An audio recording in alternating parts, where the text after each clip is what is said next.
Stay free with me, Russell Brand. This phenomena of the billionaire bunker, what does it teach us about inequality, and how can it be used as a kind of thermometer for the reality of various forms of potential life-threatening crisis?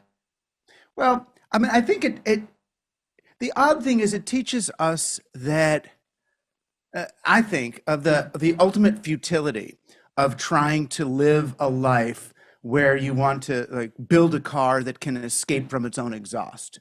You know, it's what the tech bro billionaires who are trying to build bunkers are really using what I started to call the insulation equation. They want to know how much money and technology do I need to insulate myself from the reality I'm creating by using money and technology in this way. And the fact is, you never win. It's like escaping from karma. So the real lesson is that instead of building a civilization or an empire in order to escape from the reality of nature and people and women and all the stuff they're afraid of, learn to join the others and have a much better time at it.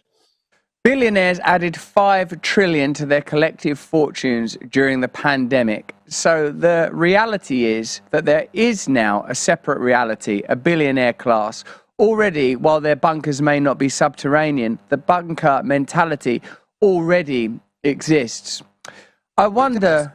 Yeah. It already existed, though. I mean, once you have whatever, $1 billion, it's a kind of almost an economic obesity, right? You've now surrounded yourself with all of this money, but what does the money actually do? It's storage, it's batteries. They actually don't have a way, there is no way for them to spend it. I mean, even Jeff Bezos, or Bezos going up in Blue Origin and the ultimate example of white flight, that's still not a reasonable escape strategy from any kind of disaster that would befall the planet.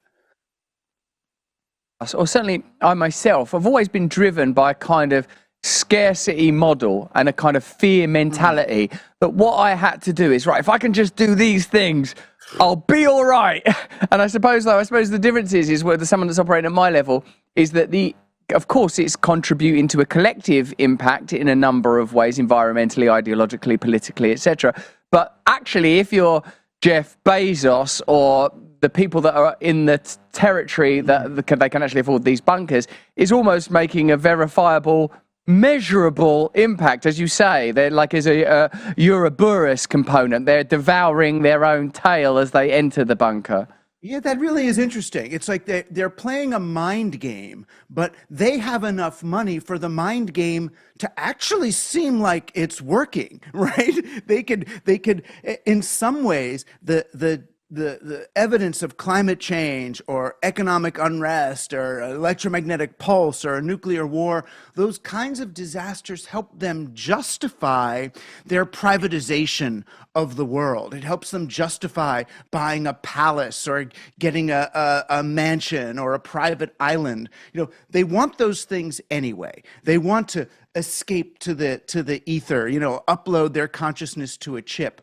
But the problems in the real world, in an odd way, become the justifications for them to do what they wanted to do all along, which was get away from us. So, we can then pursue those same things. We can look at, and they're fascinating, their bunker strategies or the ways that they want to do vertical farming or seal themselves off or hire Navy SEALs and somehow put, little chips in them so that they obey them, because they're not going to have money to pay these Navy SEALs after the apocalypse. How do you control them? You got to turn them into robots. But really, all we're looking at is really the end of a 1,000-year-long bad trip of science, technology, capitalism, and domination, where they've been doing this, sure, since Alexander the Great or since the Pharaoh, but they haven't actually looked at it in terms of, I've been doing this so well that I might end the whole game. Man, that's pretty interesting. I was thinking like how, as a British person, we can sort of track colonialism in an interesting way, because there was a feudal system initially, of course, and a British serf class. And as colonialism became more and more economically successful, there was sort of a degree of social mobility within like the British class system. And now that the world is almost entirely colonized by forms of American, broadly capitalist imperialism, it's almost like it's retracting again. We're retracting again to tyrannizing once more the sort of the native class of these countries. A new and emergent feudalism seems to be appearing on a prison planet. I wonder, can you understand why there is a sort of a degree of pervasive cynicism, a rejection of neoliberalism, a kind of hatred for centrist politics, a new affinity for ethno-nationalism, when conventional democratic politics has so glaringly failed so many people? Yeah, it is fascinating. It's like they reached the end of the Western frontier. And it was like, all right, there's no more brown people and indigenous people to colonize and to enslave and to take their, extract their resources from the ground. So let's turn back and do it to our own people, right? Let's just, it's interesting, right? So then we become, finally, and I can see it. So, white middle class or working class Americans begin to experience themselves as the colonized other and want to fight back. And there's a lot of different ways to do that. And, the easiest, the most knee-jerk reaction is to become kind of a alt-right reactionary.